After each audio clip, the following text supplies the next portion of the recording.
Então vamos lá, meus amigos, a mais um vídeo, né? Vamos a mais uma mensagem de fé, que as mensagens possam tocar no profundo do seu coração. Passado sábado, no começo do princípio, do primeiro dia da semana, Maria Madalena e a outra Maria foram ver o túmulo, e eis que houve um grande terremoto, porque um anjo do Senhor desceu do céu e aproximou-se e removeu a pedra, e sentou sobre ela. O aspecto dele era como um relâmpago, e a sua roupa era branca como a neve. E os guardas, com medo do anjo, tremeram e ficaram como se estivessem mortos.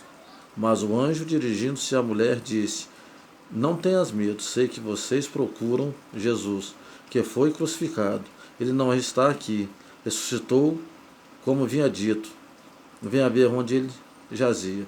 Agora vão depressa e digam aos seus discípulos que ele ressuscitou dos mortos e vai adiante de você para a Galiléia. Lá vocês o verão, como acabei de dizer.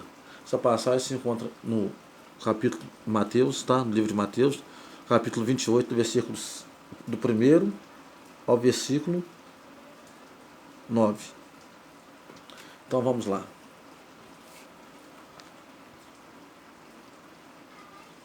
Vamos aprender hoje um pouco, né, sobre a vitória de Cristo sobre a morte. Jesus Cristo é o vencedor da morte. Todas as demais religiões do planeta são religiões de profetas e fundadores mortos. O cristianismo, porém, é a única religião no planeta em que o seu fundador está vivo. Jesus Cristo não está mais no túmulo. Ele ressuscitou ao terceiro dia após ter vencido a morte e o inferno. Jesus Cristo é a vida. A morte jamais poderia vencer o autor da vida. Jesus havia declarado: Eu sou a ressurreição e a vida. Quem crer em mim, ainda que morra, viverá. A ressurreição de Jesus Cristo apenas comprovou esta declaração que ele fez. Mostra que todas as demais declarações que ele fez são verdadeiras. O próprio Jesus tinha dito: Por isso o Pai me ama, porque eu dou a minha vida para recebê-lo outra vez. Portanto, não foi a morte que matou Jesus, foi ele mesmo que doou a vida por nós e ao terceiro dia reassumiu a vida. O apóstolo Pedro pregou em seu discurso no dia de Pentecostes que Deus ressuscitou Jesus, rompendo os grilhões da morte, porque não era possível que fosse retido por ela. Era impossível a morte reter o autor da vida. Jesus Cristo disse: Porque assim como o Pai tem a vida em si mesmo, também concedeu ao Filho ter a vida em si mesmo.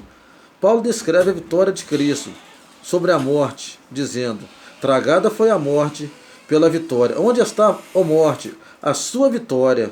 Onde está a morte, o seu aguilhão? O aguilhão da morte é o pecado, e a força do pecado é a lei. Graças a Deus que nos dá a vitória por meio de nosso Senhor Jesus Cristo. Jesus havia feito uma promessa à sua igreja, dizendo: Edificarei a minha igreja, e as portas do inferno não prevalecerão contra ela. Para comprovar isso, ele teria de tomar as chaves da morte e do inferno.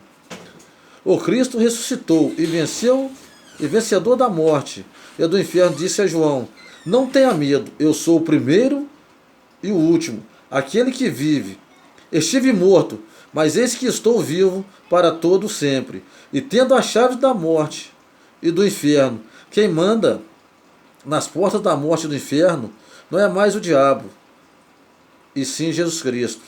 A Bíblia afirma que Jesus padeceu por nós, a fim de que por sua morte destruísse aquele que tem o poder da morte, a saber, o diabo. Jesus Cristo é o vencedor da morte, do inferno e do diabo. Jesus Cristo é o grande vencedor. O apóstolo Paulo afirma que Jesus foi entregue por causa das nossas transgressões, ressuscitou para a nossa justificação. Aleluia, meus irmãos. Paulo escreve: Conforme a sua própria determinação e graça, que nos foi dada em Cristo Jesus antes dos tempos eternos, e manifestada agora pelo aparecimento de nosso Salvador, Jesus Cristo.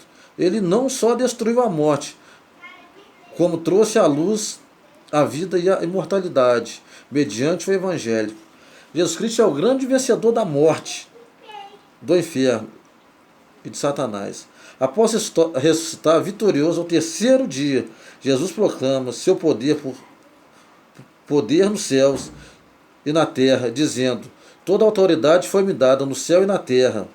Podemos declarar a nossa vitória por meio de Jesus Cristo, dizendo: graças a Deus que nos dá vitória por meio de nosso Salvador Jesus Cristo.